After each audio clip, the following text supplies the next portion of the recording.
안녕하십니까, 블랙샤크입니다. 자, 오늘도 선물 강의를 하는 데 있어서 블랙샤크 말씀드렸죠. 블랙샤크가 매매를 하는 데 있어서 주안점으로 두는 곳은 이평선 매매를 하는 데 있어서 여러분들은 뭐 520, 여러 가지 뭐 매매법 갖고 매매를 하시죠. 그렇지만 여러분들이 알고 있는 520 골든 크로스, 520 데드 크로스가 잘못된 매매법이고 잘못된 나침판이고 고장난 나침판이라면은 여러분들은 주식 투자나 주식 매매나 선물 투자를 하신다 하더라도 답 없어요.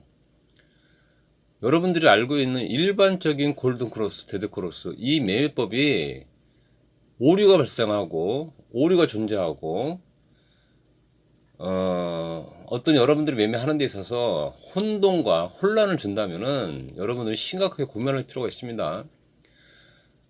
이 선물 같은 경우는 주식과 틀리죠. 양방향 매매이기 때문에 정확한 포인트를 잡고 매매를 하지 못한다면은 역방향 매매를 할 수 있어요. 여러분들이 선물 매수라 하더라도 잘못된 선물 매수를 하게 된다면은 여러분들은 이 양방향 매매 이 선물 투자가 굉장히 힘들어질 수가 있습니다. 여러분들은 주식 매매가 여러분들은 쉽다고 생각하십니까? 선물 매매가 쉽다고 생각하십니까? 주식 매매가 굉장히 어려워요. 주식 매매가 굉장히 어렵습니다. 블랙샤크가 첫 번째 강의 시간에도 말씀드렸고 지난주에도 말씀드렸지만 주식 매매는 굉장히 어려워요. 분석할 시간도 굉장히 많이 필요하고 그리고 인내심도 굉장히 있어야 돼요. 근데 선물 투자는 주식에서 깨먹고 주식에서 손해보고 했던 사람들이 넘어오는 단계가 선물 매매예요.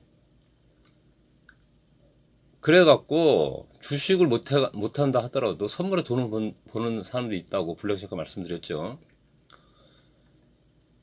초보자들은 이해를 못할 거예요. 그래서 주식을 최소 한 3년 내지 한 5년 정도 한 사람들은 이제 주식에서 이제 손해보고 그래서 오히려 근데 선물 투자를 해갖고 돈을 벌 수 있다 쉽게 접근하는 사람들이 굉장히 많아요.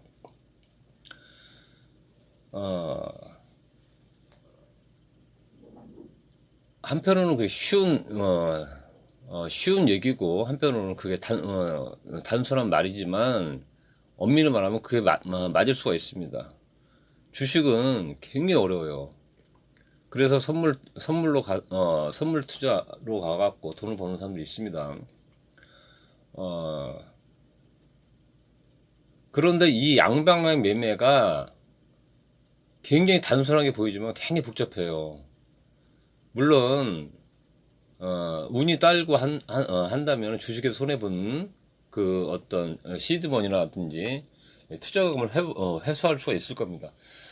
하지만 여러분들이 사용하고 있는 이 이평선 매매 다시 말씀드려갖고 여러분들이 알고 있는 진짜 가짜 골든 크로스 의미 확실히 모르죠. 책에서 알고 있는 골든 크로스, 데드 크로스 이 매매법으로 여러분들이 만약에 매매를 하신다면 선물 투자도 주식보다는 쉬울지 모르겠지만 굉장히 어려운 이 금융 상품이 될 수가 있습니다. 블랙샤크 말씀드렸죠. 26 골든 크로스가 발생하기 전까지는 코스피 지수는 계속 하락할 수밖에 없습니다. 물론 블랙샤크가 6월 달에 전반적인 종합주가 지수의 어떤 그 시황을 어떤 이 흐름들에 대해서 설명을 했었죠. 그 부분을 참고하신다면은 이 부분까지는 하락할 수 있겠다는 느낌을 받을 수 있을 겁니다. 물론 초보자들은 뭐 블랙샤크가 어떤 말을 한다도 이해할 수 없겠죠. 그리고 블루샷과 아무리 선물 투자나 주식 투자에 대해서 강의를 하고 이렇게 유튜브 유튜브로 얘기한다 하더라도 이해를 못하죠. 화려한 어떤 무슨 뭐 차트나 뭐 설정하면서 얘기를 하고 그런다면은 뭐 솔깃할지 모르지만 이렇게 블루샷과 이렇게 멘트로 날리는 이 말들을 무시할 수밖에 없죠. 왜냐면 블루샷과 그 유튜브 채널이 재미가 없죠. 근데 재미가 있고 없고가 중요한 게 아니고 여러분들이 여러분들의 도움이 될 수 있는 이 선물 강의, 주식 강의가 돼야지 화려한 영상을 입히고 의미 없습니다. 어쨌든 여러분들은 단순하게 봐야 돼요. 단순하게 선물 투자는 26 골든 크로스가 발생하기 전까지는 지속적으로 일단은 어떤 조정을 받을 수밖에 없고 일단 코스피 지수가 하락할 수밖에 없겠죠. 하지만 다리 참은 기운다는 그 말이 있듯이 언제까지 하락하지는 않아요. 그렇기 때문에 6월달에 블루셔크가 그 전반적인 그 주식 코스피 시장에 대한 흐름들을 말씀드렸던 겁니다. 여러분들 그 스탠리 쿠니치라는 미국 시인이 계셨는데 이분을 잘 모르시죠? 이분에 대해서 제가 말씀을 드리겠습니다. 대단한 분이었습니다. 나중에 시간 되시면 한번 스탠리 쿠니치라는 분에 대한 한번 검색을 한번 해보시기 바라겠습니다. 이분이 하신 말씀을 잠깐 올려드릴게요. 삶의 원동력은 무엇일까? 첫째도 욕망, 둘째도 욕망, 셋째도 욕망이다. 굉장히 유명하신 분이었어요. 스탠리 쿠니치라는 분이었습니다. 굉장히 유명한 분이었습니다. 삶의 원동력은 무엇일까? 첫째도 욕망이고, 둘째도 욕망이고, 셋째도 욕망이다. 또한 블레셔가 좋아하는 스피노자라는 철학자께서도 비슷한 말씀을 하셨습니다. 욕망은 인간의 본질이다. 욕망은 인간의 본질이다. 여러분들이 주식 투자 하셔갖고 손해 보시다가 선물 투자로 넘어오신 분들이 있을 겁니다. 왜? 이 돈에 대한 욕망이겠죠.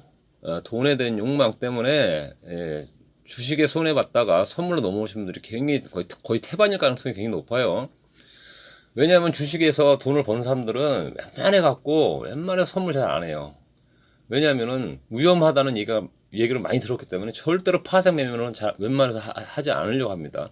그런데 주식에서 손해를 본 사람들이 굉장히 많이 넘어와요. 이 선물 매매 쪽으로요. 이 선물 투자 쪽으로.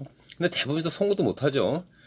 중요한 거는 여러분들 일반적인 골든 크로스, 여러분들 알고 있는 일반적인 골든 크로스, 일반적인 데드 크로스 그 매매 방법 자체가 문제가 있다면은 선물 투자는 굉장히 어려워질 수 있습니다. 역방향을 계속 탈 수밖에 없어요. 그리고 블레셔가 말씀드린 것처럼 일단 26 데드 크로스가 발생하고 있는 중이기 때문에 26 골든 크로스가 발생하기 전까지는 큰 틀로 봤을 때는 선물 매수로 방향을 틀어서는 안 돼요. 물론 짧게 가갖고 분 차트로 치고 빠지고 할 수 있겠지만 일단 흐름도는 26 골든 크로스가 발생하기 전까지는 선물 매도가 다시 말씀드렸고 하락 배팅이 맞다는 거, 그리고 전반적으로 블랙샷과 6월달에 말씀드린 것처럼 그 라인까지는 흘러내릴 수 있고 아니면 장기적으로 볼 때는 박스권을 형성할 가능성이 높다는 그 블랙샷과 말씀드렸던 그 부분을 참고하신다면 여러분들이 도움을 받을 수 있을 겁니다. 자, 오늘도 똑같습니다.